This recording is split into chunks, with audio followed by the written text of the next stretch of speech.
Libra rising. How you doing, Libra? This is the Libra reading for the Libra eclipse, which is happening on the 2nd or 3rd of October, depending on where you live. For most of the planet, it is in fact on the 2nd. This is an annular eclipse. It's creating a ring of fire. So Libra, I am going to be pulling cards for two different piles. The first pile is going to be what's the most integrated and expansive intention of this eclipse cycle for you. And the second pile is going to be how to work with that energy and amplify it. And this is how it's going to relate to the Libra area of your chart. I read for the rising sign. So for those of you who do not have Libra in the first house, look to the house that it does fall in. Look to the themes of that house. And you want to apply those themes along with all the other meaning going on in the sign of Libra to the messages that come through in this reading, because it will be as if that Libra energy, wherever it falls in your natal chart, has now energetically moved to the first house. So the astrology that I'm going to be talking about for the rising sign will still link in. You just got to add on your natal chart Libra meaning on top of it. Now, before I get into the astrology, I just want to say there is a collective reading. That's always the first reading that's gone out. And this is where I've broken down the astrology in a lot more detail of how everything is talking to each other at the exact moment of the eclipse. And this forms a harmonic blueprint that we are then working with over the next 6 months. Also did a collective tarot card, which really just doubled down on the astrology. It was quite amazing. Some really beautiful messages coming through in that collective reading. So if you want a deeper understanding of how to apply what comes through in this reading, which will be predominantly focused obviously on the Libra area of your chart, go check out the collective reading, because that's the baseline for these videos.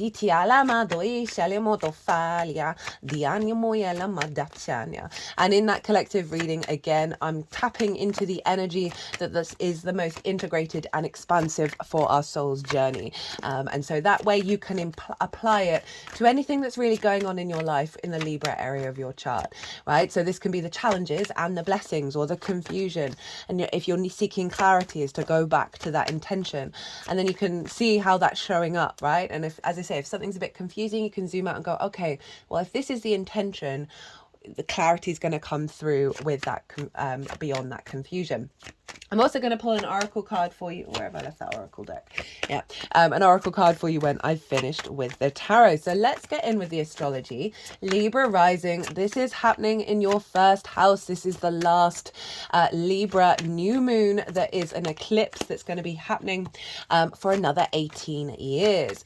So you've had the South Node in your sign. This is a very, this is an element of releasing, purging old dynamics, old situations, old ideas, parts of the Libra energy that you're carrying with you that no longer serve you, get let go. This is in the house of the self, right? Your first house. This is your ascendant, where your ascendant is, your rising sign. And it's how you embody your sun or your moon in your actions and your deeds. It all depends if you've got a day or a night chart, which luminary is providing wisdom to your ascendant, who is your navigator, right? So the Libra energy is the lens in which you move through the cosmic waters. It's often how other people see you, because they see the embodiment of that Libra energy than what might be going on behind the scenes. And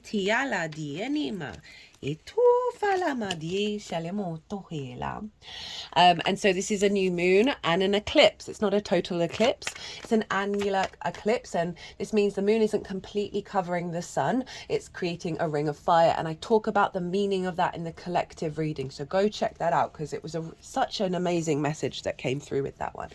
And this eclipse is conjunct Lilith, Mercury, and Juno. And Lilith is all about wanting to be in relationship with the other, right? In union with anything other than themselves, in a way that brings about respect, honor, and dignity, right? The sense of honoring each party, and wanting to co-collaborate, wanting to be in co-creation rather than codependency or dominance and subjugation, that kind of vibe.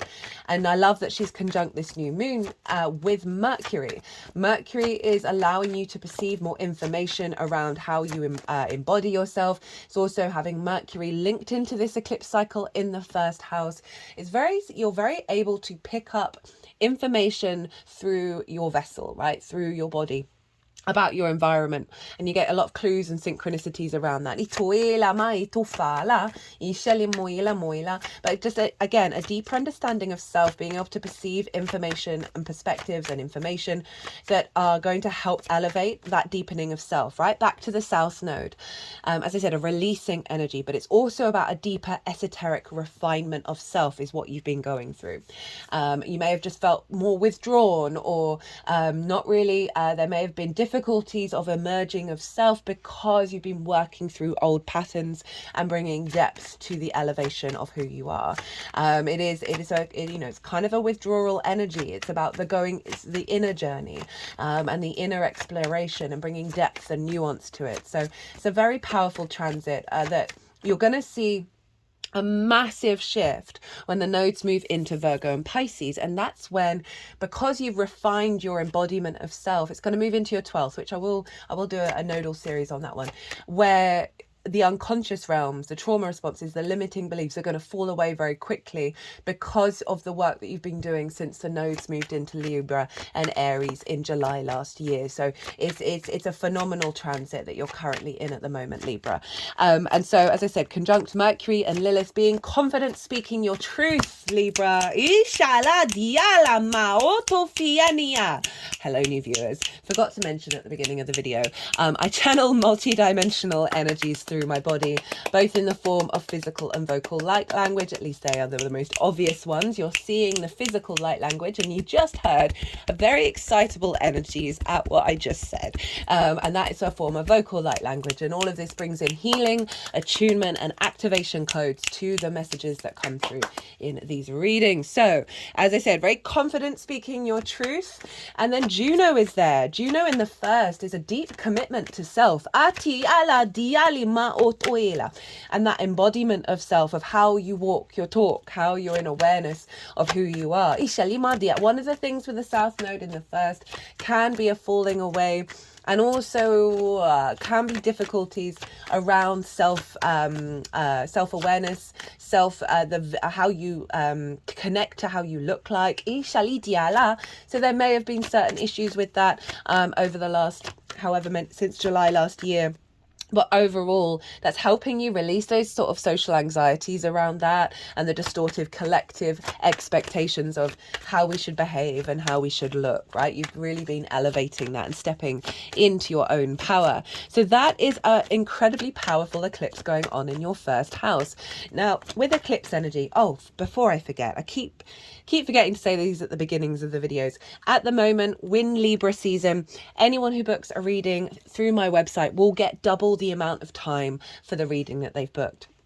And this is me bringing the scales in, bringing things like equal on either side. And there's a calendar on my website, so it doesn't have to be a reading that you book in and have in Libra season. It can be in the future. So that is happening at the moment. So I just wanted to let you know of that little offering that's going on during Libra season. Libra, I've also done a autumn equinox, a Libra equinox collective reading. Obviously, this has a big impact on you, and wherever Libra falls in anybody's chart, of activating a new cycle of energy that we're working with 3 months. So that's also tied in to the message that came in the collective reading for the Libra eclipse as well. So what else is going on in terms of, that was it, eclipses.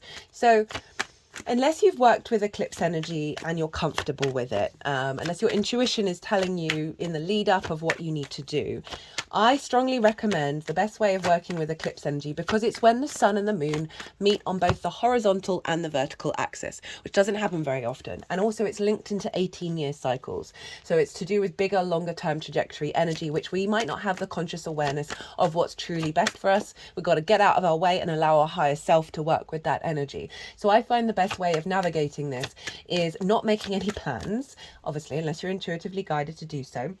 and seeing what happens around the eclipse that comes from your instincts, right? Rather than the hyper plan energy. And if something from the outside world is asking you to do something, or do you want to go here, do that, whatever it is, when it's not you instigating a plan, but the outside world instigating a plan, then, you know, follow your alignment that way. Now there's some really cool astrology. I'm going to try and touch on both of the major astrology very quickly here. As I said, I go into way more detail in that collective reading. Venus, who rules your sign, Libra, right, is in the sign of Scorpio. She is making a trine to Mars and to Saturn. We have a grand water trine being activated at this Libra energy.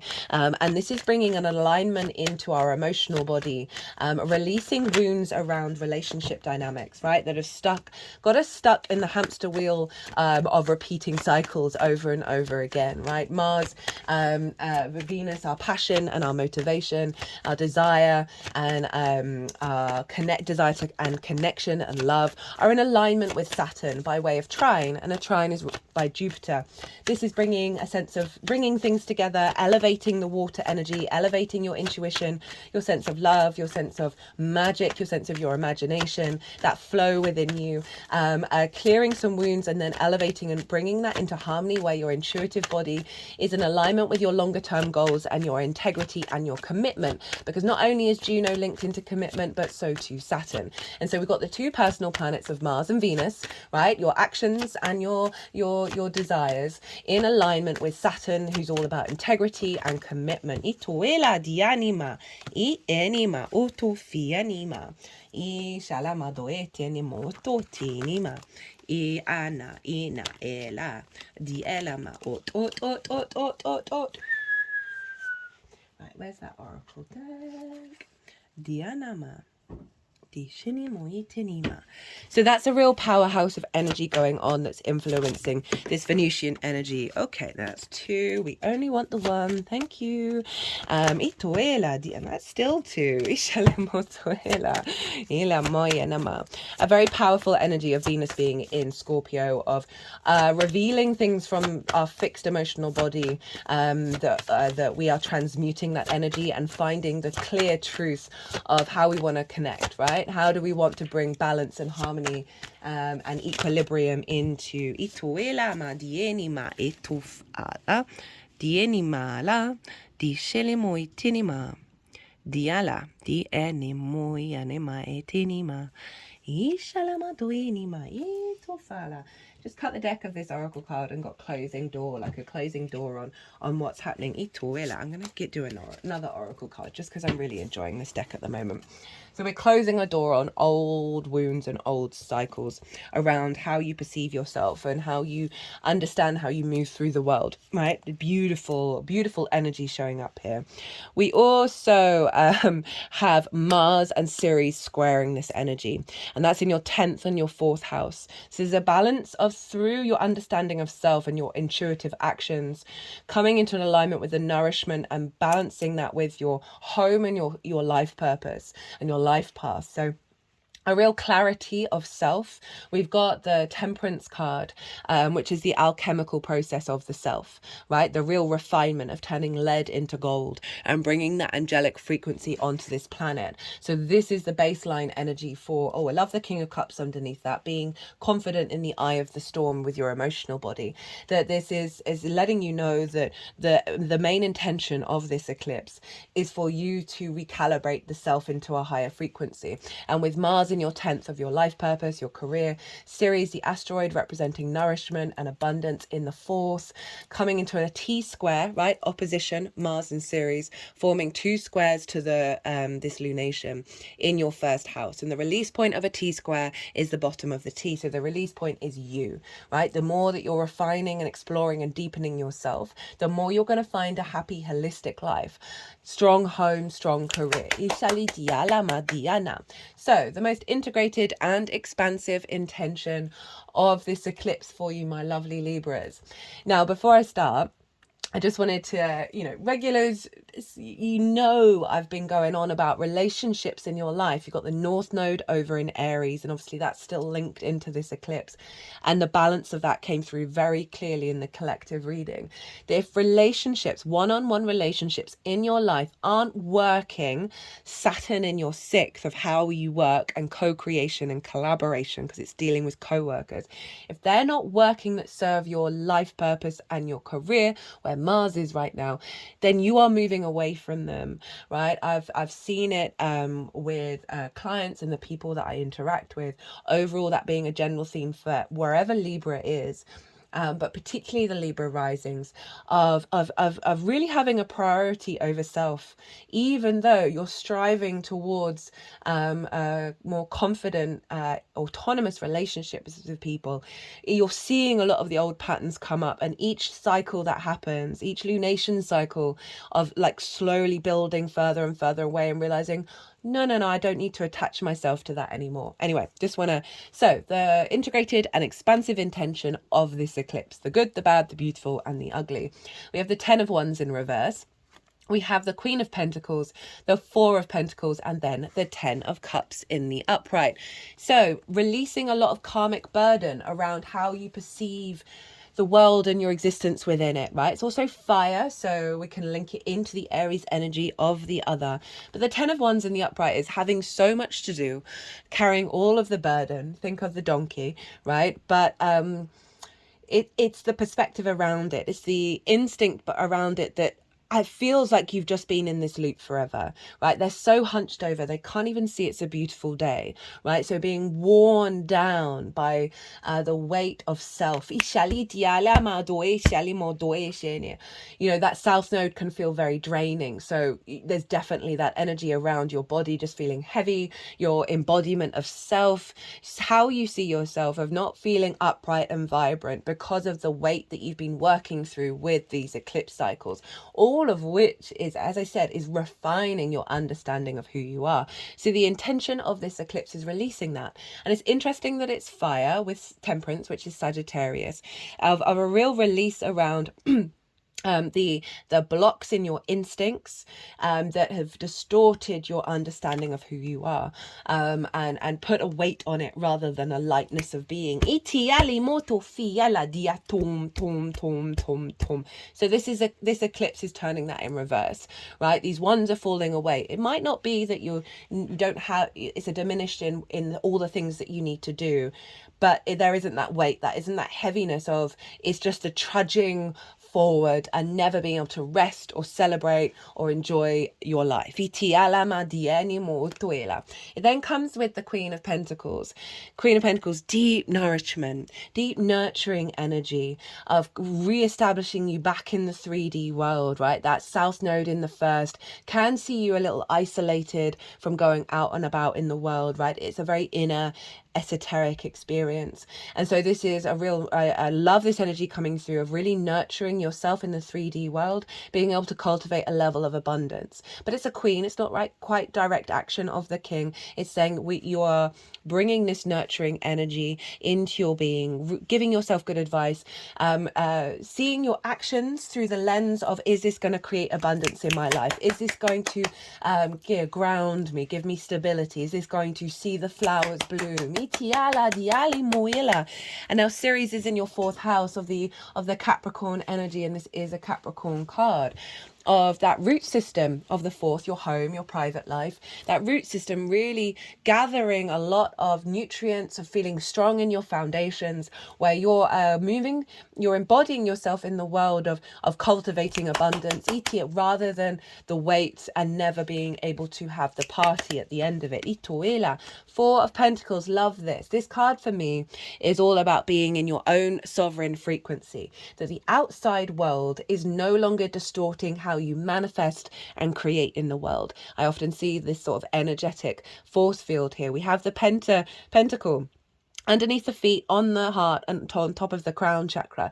This is the 5-pointed star of Venus, your ruler. She wants us to feel good and create and find love and connection. She is protecting this individual in their sovereignty, where, as I said, the outside world is no longer distorting your essence, your sense of self. And so your actions and your deeds are more in alignment with the truth of who you are, rather than conforming to the external world. And it's saying that you're going to be building from this space. To the 10 of Cups, I mean, you couldn't get any more far removed from that 10 of Wands. This is where this frequency of this eclipse is then going to be elevating through you and through your inner alignment. You're going to start seeing more emotional flow and alignment out in the world.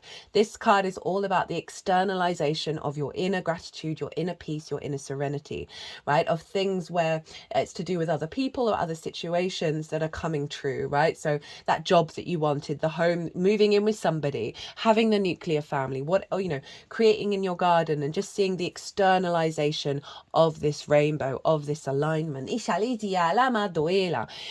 You do have Ceres in the 4th. You do have Mars in the 10th. There's a real shift here around your capacity to build, not from a place of heaviness, but from a place of lightness, that is, and building from, as I said, your inner frequency. And through this process, it's the alchemization of doing things slightly differently, of following an intuitive nudge, of trying things differently around who you think you are, and allowing more space for change. Eclipses, especially a new moon, obviously mark big new cycles of self. Now, how to work with this energy, how to amplify it. We have the 5 of Pentacles, the 6 of Swords, the Queen of Cups, and the Knight of Swords. So this is calling you to reflect on the 5 of Pentacles, and it in fact showed up in the collective reading. This is the scarcity mindset, the fear mindset, feeling isolated, feeling left out in the cold, not feeling supported, not feeling connected to society, connected to source, because they're outside of church. And so it is calling you to, Venus in Scorpio gives us the capacity to connect the dots to deeper truths, and also have the confidence to look in the darkness, right? Look at the shadow work. And she's influencing this moon. And Scorpio for you is in your 2nd house of your skills and your tools, of how you manifest and bring in regular income, right? So there's something here with that Queen of Pentacles there, and that 4 of Pentacles of manifesting in the world from a place of strength, as well as how you value yourself. So there may be something here around feeling, with that South Node as well, feeling quite disconnected, feeling like you haven't got the resources, not ever feeling like the cycle is going to be broken. And this is saying, look at it. Don't fall in the pit, but be aware that this is going to help you realize what's an illusion. And also, if there are some deep wounds here in regards to this, to do some work with it, right? So do some real deep healing, some meditations around coming back into equilibrium, coming back into balance. You think about the Justice card, that's all about objectivity and empathy in making decisions and observing actions and having a higher perspective in how you work with it. So this is calling on be objective while focusing on that. Let the emotions flow through you while still also realizing this is not about repeating it. This is not about reconnecting and embedding that trauma within you. This is about a release. With that South Node, the purging, the final purge, before the nodes move signs at the beginning of January. We have it with the 6 of Swords. Now, this is all about acknowledging that you have been through some troubling times, but you are in a limbo phase, right? Remember, this is a new moon. We don't always see the manifestations straight away. It's a limbo phase where you are transiting from one frequency to another, right? Swords. And this is, you want to think about what are the core perspectives, these 6 swords, that are going to serve you in a landscape where you want to thrive, right? So this is saying, 1, acknowledge that you are moving away from this energy, and 2, to reflect on, okay, what cycles have caused me to stay in this spot, as well as what ideas, what perceptions are going to serve me in the new landscape, right? Of who I truly want to be and how I'm influenced by the external world. We then have the Queen of Cups. You've got two queens, so it's really calling to really nurture yourself. Be very loving, be very kind, be very stable, being very grounded and practical, right? With that Queen of Pentacles, Queen of Cups. Queen of Cups, I love her. She's just, for me, the key word is serenity, right? She can see really far into the future. She's very psychic, but she's not bothered. She's not in fear about what's going to unfold. In fact, she's so serene with her environment. She's in the traditional Rider-Waite. Her foot is blue, right? So I mean, overall, it's still a very light blue that she's turning into her environment. She's so at peace in the moment, right? This is cultivating your emotional body, cultivating a deeper love of self, and also stepping outside of a fear of what's going to happen. Libra does have a tendency of social anxiety. You're ruled by Venus, but you're a day yang sign, and Venus is on the night team, on the yin team, and so she can have this element of anxiety, right? Social anxiety. And I love that this has come up, and I love that it's water, because it's tying in the grand water trine that we're having with this, that's recalibrating our emotional body, that's allowing us to have perceptions come through that are not based on those distortions. So it really is saying, tend to yourself, tend to be soft, be gentle, do work on your intuition, on your emotional body, really nurture yourself, and be very kind and caring. And through this journey, we're activating the Knight of Swords. Now, the Knight of Swords is the embodiment of air, of ideas, of words, of constructs, of information, and it's the actions involved around that. So this is saying you might want to start putting new things that are merging through this process into practice, you know, things that might make you feel unsteady, right, that are unusual, that aren't your old habits. You see, there's all a bit of an unease going on here, and sometimes when we're trying out new perspectives and implementing them, we're nervous that, oh, it won't turn out right, it'll just be the same thing over and over and over again. This is calling for a bit of courage to, through the embodiment of self, right? Very first house air rising sign as well, of observe your actions, observe your instincts of how you embody yourself. You're going to learn a lot of clues about where you're headed and also what needs to be released during this cycle. So we have two. Oh, very cool. We have two cards show up here, two oracle cards. We've got Star Consciousness and First Breath Beginner's Mind. Oh, this card has not come up in this deck before. I bought this deck for my birthday at the end of August. What did I do with the books? Okay, so I'm going to go with Star Conscious first. So this is from What We've Forgotten by Amy Miranda. All the decks are always in the description box if any of them pique your interest. Star consciousness, star people. The lightsaber is you. We're made of star stuff, and we channel the light source and the life force. The force, yes, like Star Wars. Here's where I tell you that Star Wars was heavily influenced by Akira Kurosawa's film The Hidden Fortress. I did not know that. I knew that Joseph Campbell, the mythology dude who's amazing, hung out with George Lucas for loads. I think there was also some channelers involved, maybe not consciously unaware that they were channeling the Orion Wars. And it's actually our future as well as our past. Oh, that was quite a vibrant acknowledgement of that. The film is set in 16th century Japan when Buddhism and Shinto had become the primary spiritual practices. I think I'm going to watch this. Reiki is a form of Japanese energy healing using life force energy. In Shinto, kami is the energetic force that inhibits everything. I talked earlier about the chi flow. Or that might have been in the collective reading. I apologise. That was the last reading that I did. Energetic force that inhabits everything, and in Star Wars, Jedi work with the Force. The Force is likely rooted in the very real energy healing practices and natural traditions of Japan. Here's the thing about the Force, or Source. We need to wield this power of light with authenticity, respect, and honor, just like a Jedi. We're the vessels that carry the light of the soul. The lightsaber has always been us. We are the lightning rods made of magical star stuff. We can even make the same kinds of sounds as a lightsaber. We know, Luke, I'm not going to do it. I've got a bit of a cough at the moment. That's bound to activate it.